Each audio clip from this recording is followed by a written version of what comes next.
percibe un sonido primero de la cultura de su gente. Un vallenato sentimental, un vallenato de buen sonido. A una canción tradicional colombiana llena de alegría, de optimismo, donde tenemos distintos instrumentos como tambores, maracas, acordeón. A impresoras, a máquinas, a gestión humana, buenas tardes. Tum, tum, tum, tum, tum de los contenedores. A brisas caribeñas de la costa.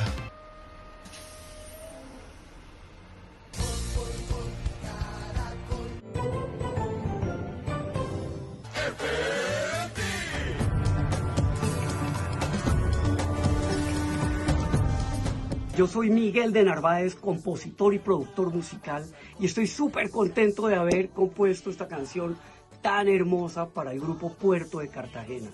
Hay una parte que me gusta muchísimo, que es cuando hablamos de sostenibilidad, de competitividad, de que estamos navegando hacia el futuro, y además todo esto mezclado con los sonidos inherentes a nuestro puerto, de las grúas, de la tecnología, y además de esa frescura de lo natural que también tiene nuestro puerto.